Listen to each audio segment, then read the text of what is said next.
ಏನು ನಮ್ಮ ಕ್ರೀಡಾಂಗಣ ಉದ್ಘಾಟನೆಗೆ ಅಂತ ಬಂದರು. ಇನ್ನೂ ಒಂದು ಚನಕೆ ಮುನ್ನೆತ್ತಿಲ್ರಿ. ಗುದ್ಲಿ ಪೂಜೆ ಆಗಿದವಾಗಿಂದ ಸಾವಿರಾರು ಬಸ್ಸುಗಳು ಸರ್ಕಾರಿ ವಾಹನಗಳನ್ನು ಬಳಸ್ಕೊಂಡು ಆವತ್ತು ದಿನದಗಟ್ಟಲೆ ಟ್ರಾಫಿಕ್ ಜಾಮ್ ಮಾಡಿದ್ರಲ್ಲ, ಆವತ್ತು ಯಾಕೆ FIR ಹಾಕಿಲ್ಲ? ಆ ನೈತಿಕತೆ ನಿಮ್ಗಿಲ್ವಾ? ಆವತ್ತು ಹಾಕ್ಬೇಕಾಗಿತ್ತು. ಇದೇ ಶಾಸಕರ ವಿರುದ್ಧ FIR ಮಾಡಬೇಕಾಗಿತ್ತು. ಪೊಲೀಸ್ ಇಲಾಖೆಗಿದ್ದು ಸವಾಲು ನಮ್ಮದು. ಆವತ್ತು ಒಂದೊಂದು ಜನನ ಕರ್ಕೊಬರೋದಕ್ಕೆ ಒಬ್ಬೊಬ್ರಿಗೆ 500 ರೂಪಾಯಿ ಕೊಟ್ಟು ಯಾರಪ್ಪನ ದುಡ್ಡ್ರಿ? ಸರ್ಕಾರಿ ಕಾರ್ಯಕ್ರಮಕ್ಕೆ ಒಂದೊಂದು ಬಸ್ಗೆ 25,000 ಕಾಸು, ಒಂದೊಂದು ವ್ಯಕ್ತಿಗೆ 500 ರೂಪಾಯಿ.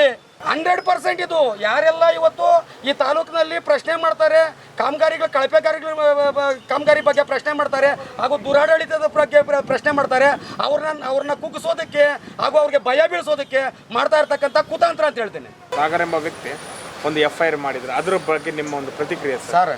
ಅದ್ರ ಬಗ್ಗೆ ಮಾಧ್ಯಮ ಮಿತ್ರರಿಗೆ ನಾನು ಏನೋ ಅವಶ್ಯಕತೆ ಇಲ್ಲ.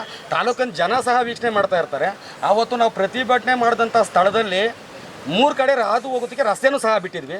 ಆದರೆ ಒಂದು ಮಹಿಳೆ ಬಂದು ಅದನ್ನೆಲ್ಲ ವೀಕ್ಷಣೆ ಮಾಡ್ತೀರಾ, ಈ ರಸ್ತೆ ತಡೆಯಿಂದ ನಮಗೆ ತೊಂದರೆ ಆಗ್ತಾಯಿದೆ ಅಂತ ಬಂದು ಕೇಳಿದಾಗ ನಾವು ಎದ್ದು ಸೈಡ್ಗೆ ಹೋಗುವ ಮುಖಾಂತರ 3 ರಸ್ತೆ ಇದೆಯಮ್ಮ ಅಂತ ಪೊಲೀಸ್ ಇಲಾಖೆಯವ್ರಿಗೂ ಹೇಳಿ ಅವ್ರಿಗೆ ನಾವು ಹೋಗೋದಕ್ಕೆ ಅನುವು ಮಾಡಿಕೊಟ್ವಿ.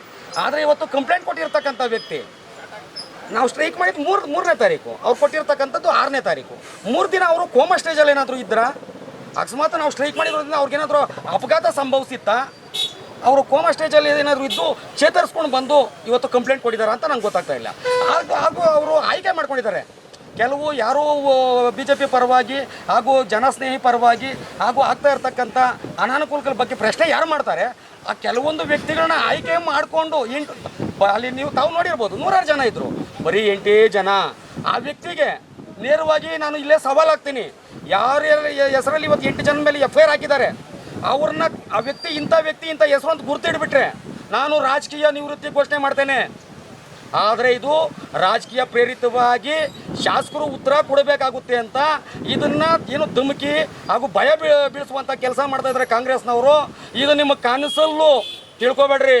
ಹೋರಾಟಕ್ಕೆ ಬಂದರೆ ಜೈಲಿಗೆ ಹೋಗೋದಕ್ಕೂ ರೆಡಿ, ಪ್ರಾಣ ಕೊಡೋದಕ್ಕೂ ರೆಡಿ. ಇದು BJP ಕಾರ್ಯಕರ್ತರ ಭದ್ರಕೋಟೆ. ಇದು ನೀವು ಬರೀ 13 ವರ್ಷದಿಂದ ಆನೇಕಲ್ ತಾಲೂಕಿನಲ್ಲಿ ಇವತ್ತು ಕಾಂಗ್ರೆಸ್ ಆಡಳಿತ ಅಂತ ನೀವೇನು ತೋರಿಸ್ತಾ ಇದ್ದೀರಾ?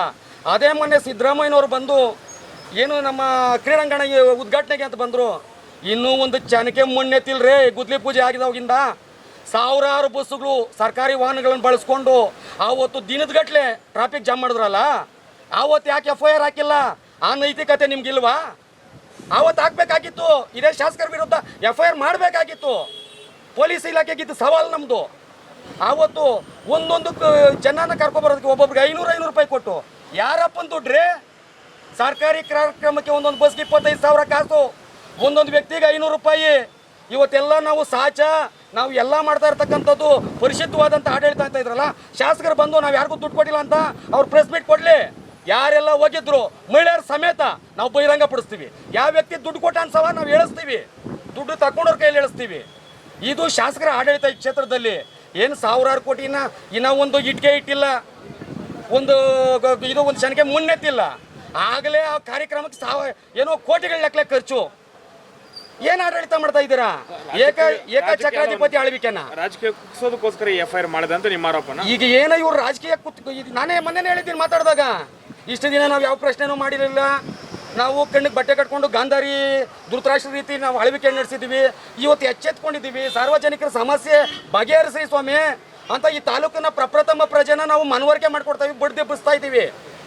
ಅದರಲ್ಲೂ ಅವ್ರಿಗೆ ಆದಷ್ಟು ಬೇಗ ಈ ಸರ್ಕಾರ ಸಚಿವ ಸ್ಥಾನ ಕೊಡಲಿ.